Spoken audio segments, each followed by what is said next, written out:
itu dia memiliki satu yang kita sebut dengan kalau natrium ya, natrium reaktivitasnya tinggi. Kenapa? Karena dia elektronnya cuma ada satu, ya, sehingga dia akan mudah melepaskan elektron. Nah, sedangkan klorin ya, klorin itu merupakan non-logam dengan afinitas penangkapan elektron yang tinggi, sehingga kalau bertemu maka klorin akan menarik elektron dari natrium. Jadi natriumnya itu menjadi positif, sedangkan klorin menjadi negatif karena dia kebanyakan ionnya dia memang sudah negatif, kemudian ditambah elektron lagi, dia menjadi lebih negatif. Nah, begitu juga dengan yang paling gampang melihatnya di sini ya, yang paling gampang lihatnya di gambar ini. Ya. Contohnya yang tadi ya, ada struktur orbit terluar yang natrium cuma punya satu, sedangkan orbit terluar ya dari klorin itu punya 7. Ya, di sini juga sama 7. Ini sedangkan natrium punya 1. Nah, kemudian natrium ini ya ketarik atom elektronnya ketarik ke sebentar ya.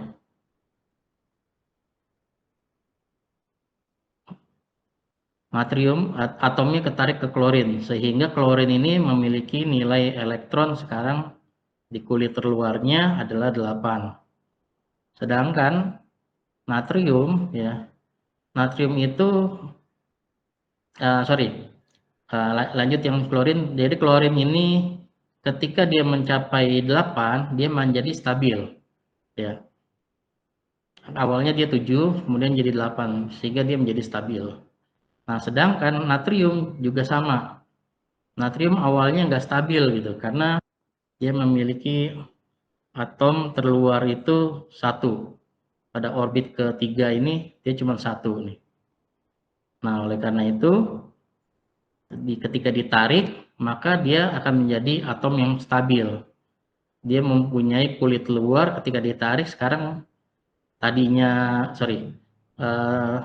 yang kulit terluar itu 1, ketika ditarik dia akan hilang kulit terluarnya, elektron terluarnya akan hilang, dia elektron yang selanjutnya yang kedua ya, orbit kedua itu sudah 8, jadi dia lebih stabil.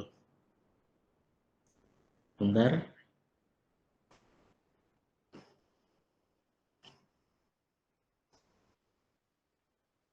Ya, ini akhir ya, ini akhirnya menjadi seperti ini. Natriumnya menjadi positif ya, sedangkan klorinnya menjadi lebih negatif karena elektronnya bertambah 1. Kira-kira sampai di sini ada pertanyaan mungkin?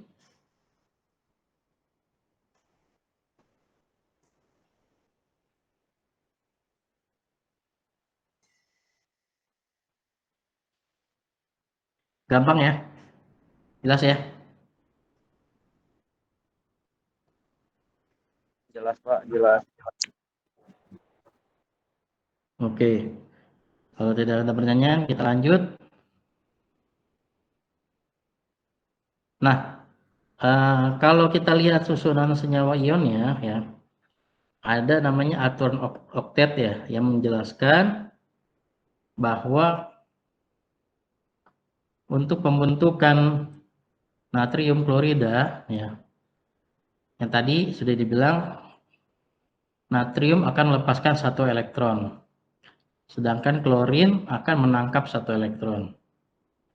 Nah, kalau kita lihat strukturnya ya, ion positif natrium Na+ itu tidak hanya dikelilingi atau tidak hanya berikatan dengan satu ion negatif klorin saja, tetapi dikelilingi oleh 6 ion satu atom natrium plus ya, dikelilingi oleh 6 ion klorin. Nah, ini kita bisa lihat gambarnya. Jadi strukturnya struktur seperti benda padat gitu. Dia kalau kita bilang lebih beraturan gitu ya.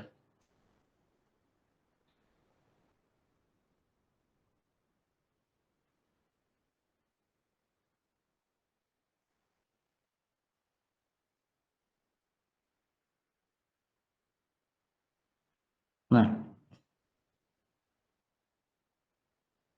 jadi ikatan ion ini ya hanya bisa terbentuk kalau unsur-unsur atau reaksi-reaksinya memiliki perbedaan daya tarik elektron keelektronegatifan yang besar gitu.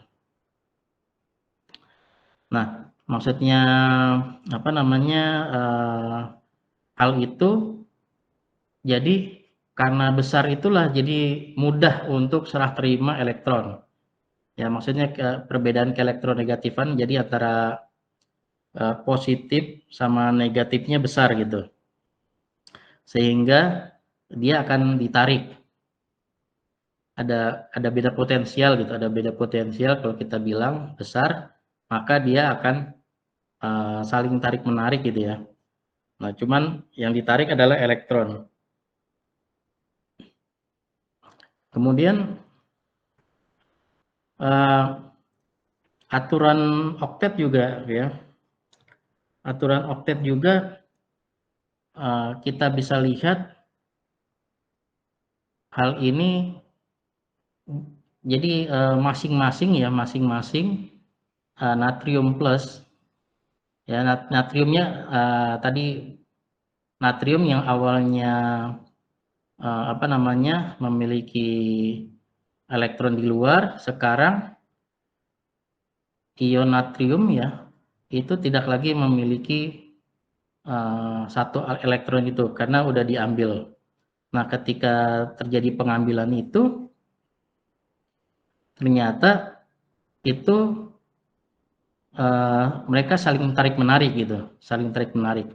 Kalau cuma satu dengan satu maka ketika diambil selesai gitu. Nah, ternyata dalam hal aturan oktet ini dia juga bisa satu ion memiliki 6 buah ion Cl yang negatif karena tadi perbedaan keelektronegatifannya besar. Nah, juga begitu juga sebaliknya gitu.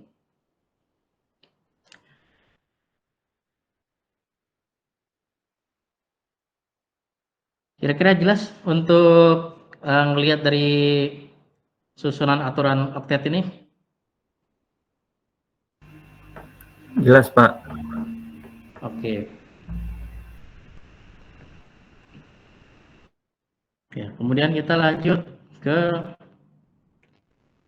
ikatan kovalen. Ya. Nah, jadi ikatan kovalen ini ya terjadi karena adanya penggunaan elektron secara bersama-sama. Sehingga apabila ikatan kovalen terjadi, maka kedua atom yang berikatan menarik ya kalau kita bilang menarik pasangan elektron yang sama. Contohnya adalah hidrogen. Jadi hidrogen ini saling tarik menarik ya. Jadi kalau kita bilang ya pasangan elektron bersamanya adalah atom-atom hidrogen sendiri, hal itu sendiri gitu. Nah, ini ikatan kovalen. Jadi ketika dia bertemu dengan oksigen ya, maka uh, dia tidak apa istilahnya tidak satu atom yang menarik oksigen, tetapi ada dua atom yang menarik oksigen. Sehingga rumus kimianya itu menjadi H2O. Jadi 2 atom hidrogen ya dan 1 atom oksigen, H2O.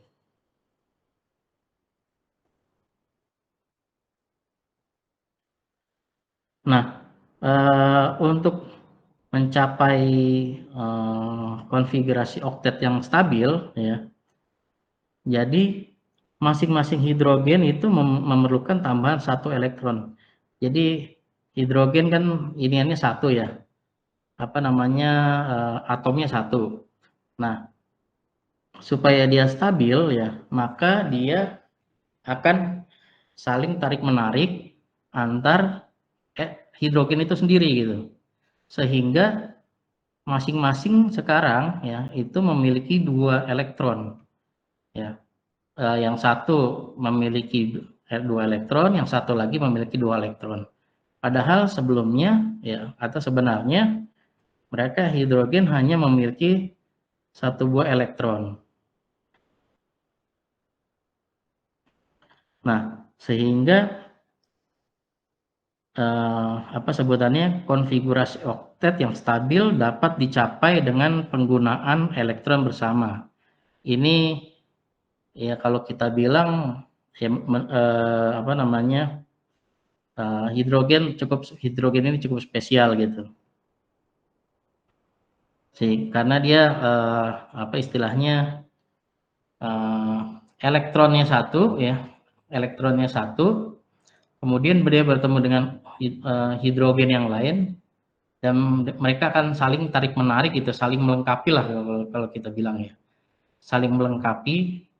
Nah, ketika saling melengkapi mereka jadi stabil ya, menjadi stabil. Bahkan ketika ketemu dengan uh, apa namanya, senyawa lain ya, seperti bukan senyawa, bertemu unsur lain seperti oksigen ya, ketika dia tarik menarik menjadi senyawa ya, bahkan dia tetap stabil gitu, H2O. Ini jadi menarik di hidrogen ini gitu.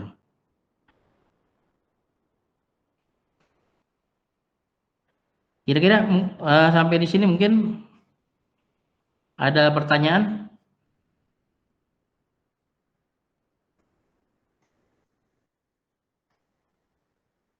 Jelas untuk ini, untuk ikatan kovalen? Cukup jelas, Pak. Oke. Ya, gampang lah ya untuk ikatan kovalen ini. Nah, kemudian kita punya ikatan logam pada natrium. Maksudnya ikatan logam tuh apa gitu. Jadi karena dasar dari logam ya, dia memiliki atom yang teratur ya. Yang pertama dia atomnya teratur ya. Apa namanya? Tidak seperti gas ya. Dia kan kalau gas kan atom-atomnya itu kan tidak teratur gitu ya. Sedangkan kalau logam susunan atomnya itu teratur gitu. Susunan atomnya teratur sehingga titik lele dan titik didihnya itu juga lebih besar gitu dibandingkan misalnya yang bukan logam. Nah, sehingga kalau atom itu sehingga kalau logam itu ya biasanya ikatannya itu kuat gitu, ikatannya kuat pada atom-atomnya. Nah,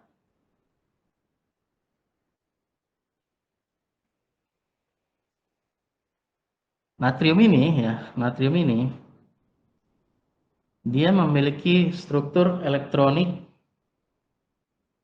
Ini maaf ya, ini 1s2, ini maksudnya bukan 1s2 ya. Ini harusnya duanya itu di atas S itu ya. Jadi dia kayak pangkat gitu. Ya, jadi 1 S pangkat 2, 2 S pangkat 2 gitu ya. 2P juga pangkat 6 gitu ya. Terus 3S juga pangkat 1 gitu. Nah, ini apa namanya, copy paste-nya salah nih ya, copy paste-nya salah, harusnya dipangkat ini. Nah, jadi apa namanya, kembali lagi ya, kembali lagi, atom-atom natrium ya, dia apa namanya, pada orbital atom 2s-nya ya, satu atom natrium membagi ruang dengan elektron yang bersesuaian dengan atom tetangganya untuk membentuk sebuah orbital molekul. Nah, yang kebanyakan sama atau seperti ikatan kovalen. Ya, ini seperti ikatan kovalen. Jadi maksudnya eh, jadi ada sharing ya, atom-atom di tengah ini ya. Dia atom di tengah ini ya. Ini misalnya sharing dengan sebelah kiri. Ini sharing dengan sebelah dengan atas gitu ya. Ini sharing dengan apa namanya, bawahnya. Ini juga sharing dengan atasnya. Jadi ini semua saling sharing, saling sharing ya, saling sharing. Sama kayak ikatan kovalen yang atom hidrogen ini gitu kan. Dia ada dua nih, ada dua, dia akan saling sharing nih untuk elektronnya gitu, sehingga dia menjadi lebih stabil. Nah, begitu juga dengan natrium gitu, dengan natrium. Dia ini sharing ke sini gitu, ini sharing ke sini, ini sharing ke sini, ini sharing ke sini gitu. Nah, ini jadi lebih stabil gitu. Yang di bagian tengah juga seperti itu juga. Selama dia di bagian tengah, bukan di pinggir ini, bukan di pinggir sini ya. Dia ketika ke kanan dia sharing dengan yang kanan, ke kita ke kiri dia sharing ke kiri gitu. Atas dan bawah juga sama gitu ya.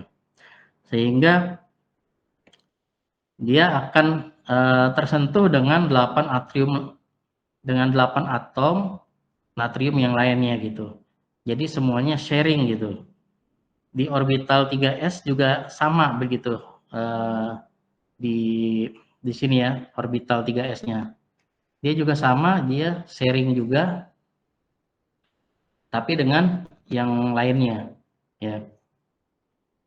Jadi pokoknya setiap setiap apa namanya, atom-atom yang berada di tengah ya, ketika dia ketemu dengan atom lain ya, misalnya yang di pinggir atau juga yang di tengah, dia akan juga sharing gitu. Sama-sama sharing sehingga molekulnya akan sama-sama stabil gitu. Dan begitu begitu seluruhnya gitu ya.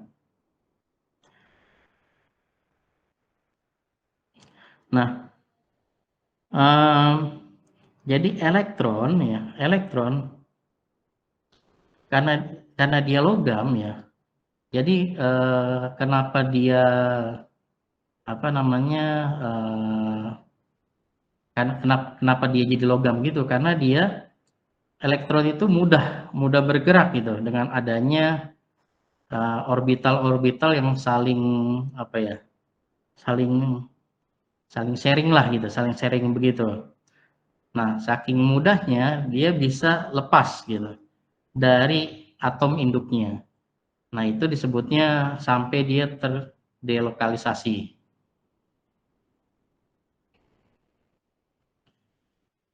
Jadi tergantung dari seberapa kuat ya ikatannya antara inti positif dengan elektron yang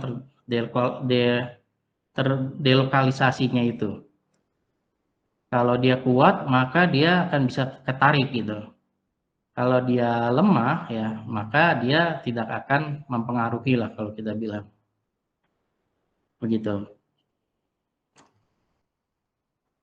Mungkin sampai di sini ada pertanyaan?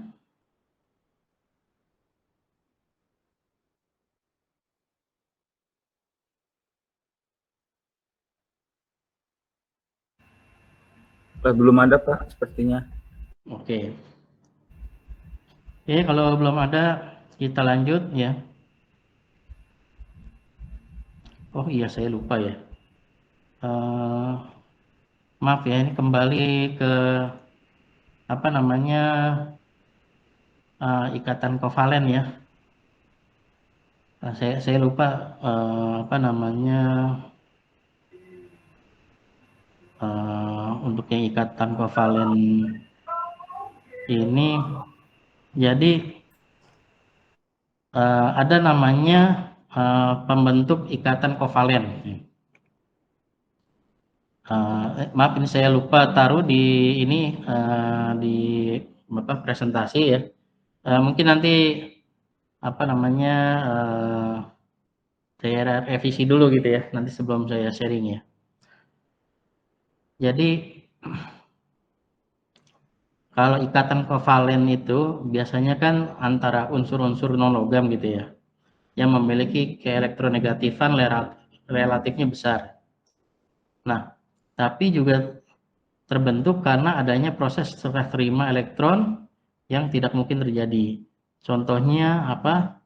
Contohnya adalah hidrogen klorida ya atau HCl. Nah, dia itu hidrogen klorida itu dari hidrogen dengan klorin ya. Antara hidrogen dengan klorin. Nah, dia itu untuk hidrogen ya, dia memiliki keelektronegatifan ya 2 kemudian koma 2,1 gitu. Atau koma lah, koma 2,1 untuk enak ngomongnya gitu. Nah, sedangkan kalau untuk yang klorin itu 3,0. Nah, ini keelektronegatifannya dia.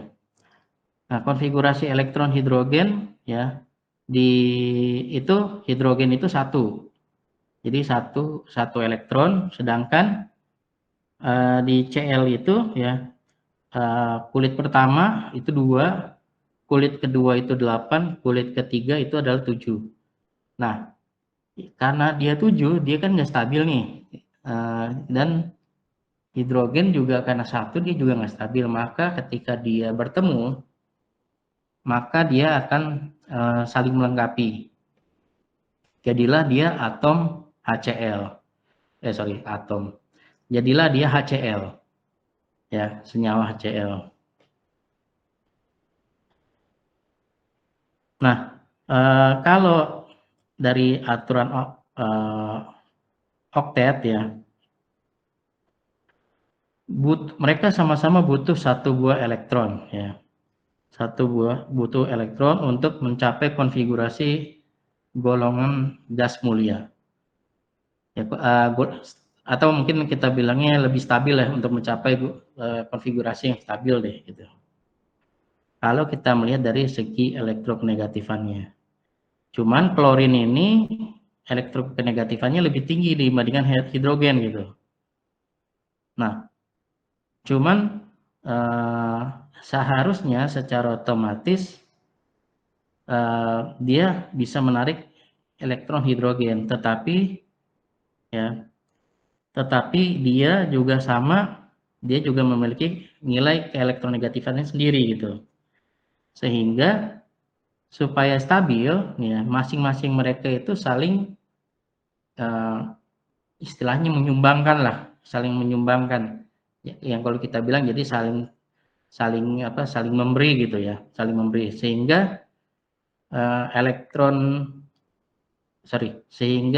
hidrogen memiliki 2 elektron ya dan HCl ya itu memiliki 8 elektron sehingga dua-duanya akan menjadi stabil dan dia membentuk pasangan elektron bersama. sebentar saya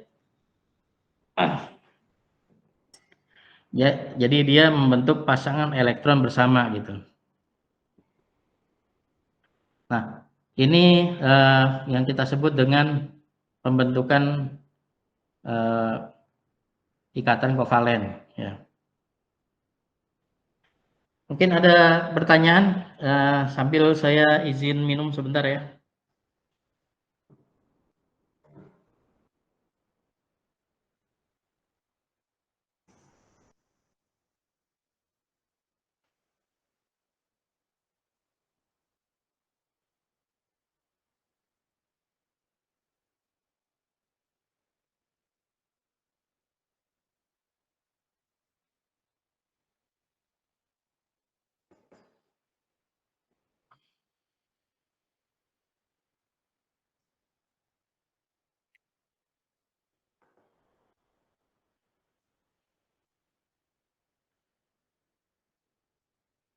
Oke, kita lanjut lagi. Mungkin tadi ada pertanyaan.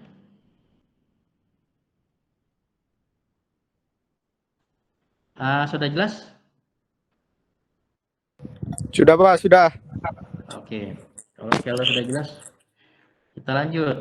Tadi ini sudah yang natrium ya. Nah, ini slide terakhir saya ya. Jadi ikatan logam pada peleburan logam ya. Jadi yang namanya yang namanya logam ya tadi seperti diinformasikan sebelumnya, dia memiliki titik leleh ya dan titik didih yang tinggi ya. Karena kuatnya ikatan-ikatan logam mereka gitu. Nah, cuman ya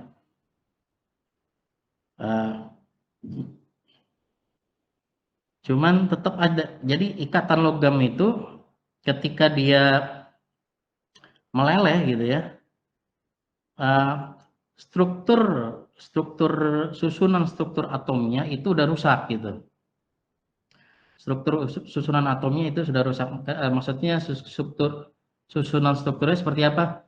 Dia mirip kayak kotak kubus gitu ya, kotak kubus yang teratur gitu ya, susunan atomnya. Nah, ketika meleleh, maka dia strukturnya tidak lagi seperti kubus yang tersusun rapi gitu. Dia sudah kayak seperti gas ya, seperti gas atau seperti mungkin lebih tepatnya seperti cairan gitu ya. Seperti cairan yang susunannya tidak lagi susunan atomnya tidak lagi rapi gitu, rapi seperti kubus tadi gitu. Jadi susunan strukturnya itu telah rusak gitu ya, telah rusak sehingga tidak lagi rapi. Nah, cuman ikatan logamnya, jadi walaupun strukturnya rusak ya, tetapi ikatan logamnya tidak putus semuanya atau tidak sepenuhnya putus deh. Ya, tidak sepenuhnya putus sampai logam itu mendidih. Maksudnya mendidih itu dia itu kayak apa namanya ya logamnya itu sama sekali mudah dibentuk lah gitu, bukan mudah dibentuk ya, maksudnya kayak gimana? Kayak berbentuk cairan lah, cairan mendidih seperti itulah gitu. Cairan mendidih seperti itulah inian apa namanya logam itu gitu. Nah, hal ini berarti ya titik didih itu menunjukkan kekuatan ikatan logam itu gitu dibandingkan titik meleleh. Jadi ada dia meleleh, ada dia mendidihnya gitu. Ya mendidihnya sama kayak inilah, sama kayak apa namanya? Sama kayak mendidihnya air lah gitu ya. Jadi kalau meleleh doang ya ikatannya cuma menjadi longgar gitu, tetapi dia tidak putus. Strukturnya sudah rusak ya, strukturnya sudah rusak tetapi tidak tidak apa namanya putus sepenuhnya gitu, tidak putus semuanya dan ikatannya menjadi longgar gitu. Sehingga kita dengan mudah ya sebenarnya membentuk logam tersebut gitu. Ya, membentuk logam tersebut misalnya sesuai dengan keinginan kita gitu. Nah, ini salah satu dari teknik metalurgi gitu ya, dari teknik metalurgi ya, untuk mereka misalnya membuat apa misalnya kayak apa ya, yang dari baja ya penggorengan lah ya, penggorengan gitu ya. Eh, jadi logam-logam itu dilebur gitu ya, kemudian setelah itu mereka dituangkan ke cetakan gitu. Nah, jadilah istilahnya cetakan itu ya, atau struktur logamnya lagi nanti akan kembali lagi ya, tetapi bentuknya berbeda gitu, bentuknya berbeda. Kalau misalnya dulu berbentuknya masih biji besi gitu, masih biji besi, ketika dipanaskan dan meleleh, dia berbentuk cairan, dan ketika dituangkan ke dalam bahan cetakan itu pun masih cairan ya, masih cairan. Nah, ketika mendingin sampai suhu kamar ya, dia akan strukturnya akan kembali rapi. Ya, karena dia saling ketika dia apa namanya panasnya mendekati suhu suhu ya, ketika masih panas itu ya, tapi lama kelamaan dia adem ya, dia akan kembali tarik menarik ya. Nanti tarik menarik itu dia akan mengembalikan struktur logam ya menjadi eh, seperti kubus yang rapi tadi gitu, sehingga struktur logam akan kembali menjadi rapi, sehingga akan sama-sama kuat dibandingkan dengan sebelumnya gitu. Jadi dia akan kembali kuat lah kalau kita bilang gitu. Kira-kira apa istilahnya, penjelasan saya dapat diterima atau bingung?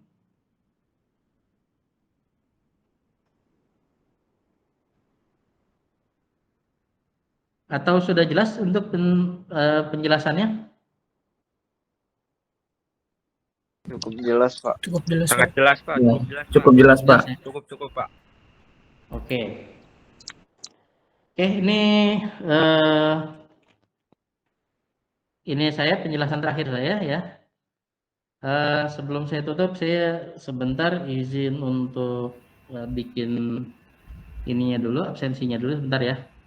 5 menit saya bikin absensinya dulu ya. Oke, Pak. Baik, Pak.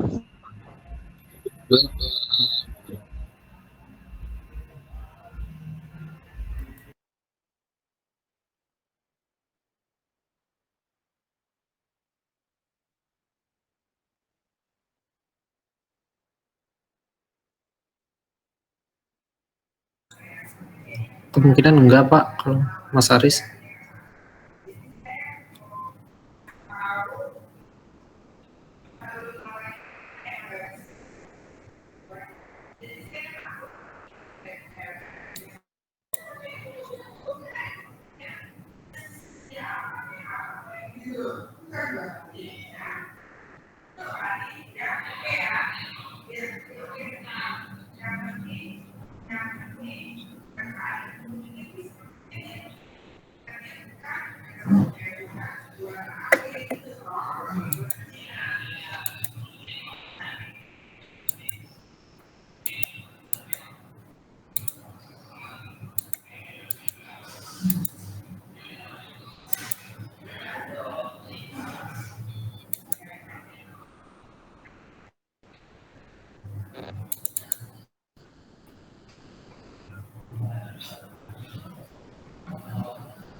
Oke, ini sudah saya absen ya.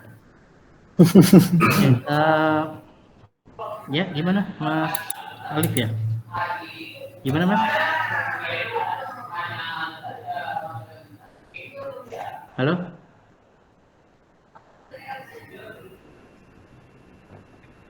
Mas Alif? Oh, sepertinya beliau tidak mendengar. Oke. Oke, ini sudah saya absen.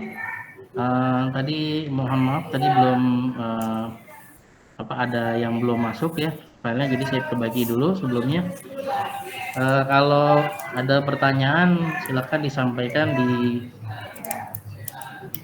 WAG atau di forum ya, di forum fast learning ini. Kalau kalau cepat sih di WAG gitu ya. Oke, saya pikir saya cukupkan sampai di sini. Kalau memang tidak ada pertanyaan lagi, ada yang ingin bertanya lagi sekali lagi? Tidak ada, sudah jelas? Sudah cukup, Pak. Oke, kalau memang seperti itu, terima kasih rekan-rekan sudah mengikuti perkuliahan ketiga tatap muka virtual kedua. Kalau memang tidak ada pertanyaan, saya tutup. Terima kasih. Wassalamualaikum warahmatullahi wabarakatuh. Waalaikumsalam. Terima kasih. Terima kasih kepada semua. Terima kasih Pak. Oke, saya tutup ya. Baik Pak. Terima kasih. Terima kasih.